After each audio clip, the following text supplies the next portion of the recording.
Sir, Azamgarh में कितनी मूर्तियाँ स्थापित की जा रही हैं, उनके लिए क्या सुरक्षा के इंतजाम किए गए हैं? जो दुर्गा प्रतिमाएँ हैं, आज़मगढ़ में जो सूचना उपलब्ध है उसके अनुसार शहरी क्षेत्रों में लगभग 765 के आसपास और ग्रामीण क्षेत्रों में लगभग 900 के आसपास, कुल 1665 के आसपास दुर्गा प्रतिमाएँ पंडालों में स्थापित की जा रही हैं। इसके अलावा शहरी क्षेत्रों में लगभग 50 जगहों पे और ग्रामीण क्षेत्रों में लगभग 140, पूरे जनपद में कुल 190 जगहों पे रामलीला मंचन की जानकारी है। इसके अलावा दशहरा और दीपावली जैसे कई त्यौहार इस बीच रहेंगे। इन सभी त्योहारों को सकुशल संपन्न कराने के लिए आयोजक और जो जनपद के सभी समुदायों के जो गणमान्य संभ्रांत लोग हैं, उनके साथ पीस कमेटी की मीटिंग पुलिस और प्रशासन द्वारा कर ली गई है।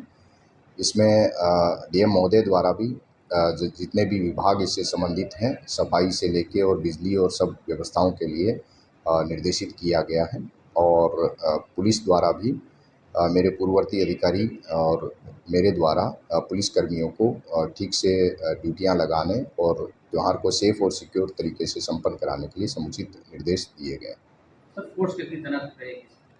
इसमें यथासंभव जो पंडाल हैं वहाँ पे फ़ोर्स पुलिसकर्मी या होमगार्ड या पीआरडी नियुक्त किए जाएंगे और इसके अलावा जो आयोजक हैं उनकी दुर्गा पंडाल सुरक्षा समितियाँ और रामलीला मंचन सुरक्षा समितियाँ जो है आसपास के लोग और आयोजकों और बीट कांस्टेबल चौकीदार इनको मिला के गठित की गई हैं ताकि एक सामूहिक जिम्मेदारी के तहत हम इस त्यौहार को सेफ और सिक्योर तरीके से संपन्न करा सकें। सर, पिछले सालों में देखा गया है कि जैसे रामलीला के मंचन में भीड़ जुटाने के लिए बाल बालाओं का सहारा लिया जाता है, तो सर उसको भी सख्त निर्देश करें।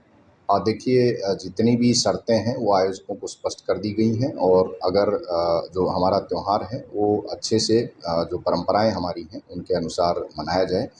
किसी भी हालत में किसी भी तरह का गैरकानूनी या अश्लील या अनैतिक कृत्य वहाँ पे नहीं होना चाहिए। उसमें अश्लील नृत्य या किसी तरह का भड़काऊ या दूसरे समुदाय संप्रदाय की भावनाओं को हाथ पहुँचाने वाली बातें, चीज़ें, म्यूज़िक या गाना उस तरह का नहीं होना चाहिए।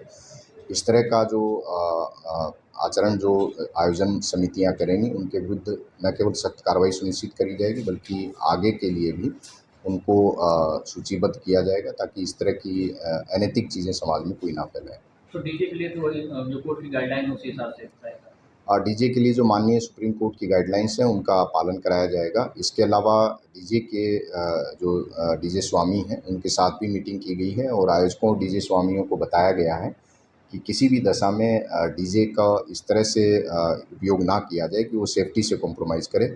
जैसे वाहनों पे बहुत ऊंचाई तक डीजे रखना या फिर डीजे ढीला-ढाला रखना जिससे उसके ऊपर बैठे हुए व्यक्ति गिर जाते हैं, दब जाते हैं, उस तरह की चीज़ें हों या इतनी ऊंचाई कर देना कि वाहन के ऊपर डीजे, डीजे के ऊपर व्यक्ति वो तार को छू जाए और कोई हादसा हो जाए।